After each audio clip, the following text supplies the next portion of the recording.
are covering St. George as we take a live look from Main Street tonight. It is June 1st and the city is approaching its peak water use season. We want to take a look at last year's data. According to Utah's public water supplier information database, the city of St. George used nearly 45% of its water in the months of June, July, and August.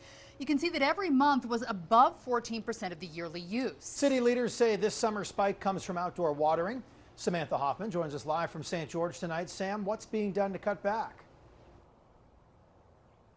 Well, it's 1 month from the peak water use day of 2025, July 1st, and I spoke with officials on what is being done to help bring down these numbers, as July 1st last year had a 55% higher demand than average. When you turn the shower on, it often comes with a wait for hot water. Dan Kelly is taking advantage of every drop. Until I get warm water, I'm collecting into the bucket. I use that on my backyard where I have flowers out there that don't have drip lines.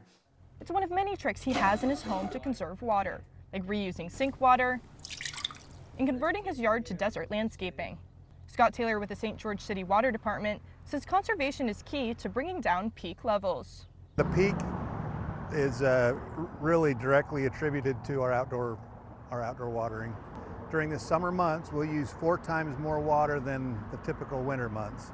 In addition to individual consumption, Taylor says all new developments must use a secondary irrigation system, which uses recycled treated wastewater. Cost is the biggest limitation. It's very costly to bring that secondary irrigation system into an area that's already been developed. That's why we're really targeting the new developments.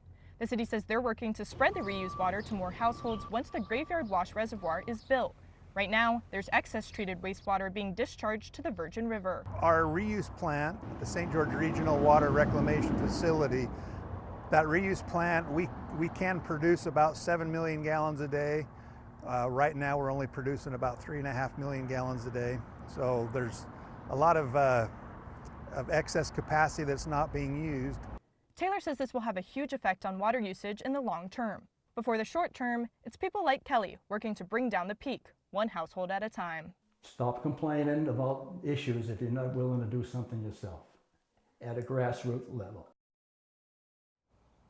The city plans to start construction on the Graveyard Wash Reservoir later this year. Kelly hopes in the meantime more neighborhoods mandate desert landscaping. You can watch the full interview with all of his tips on water conservation on the KUTV YouTube page. Live in St. George, Samantha Hoffman, KUTV 2 News.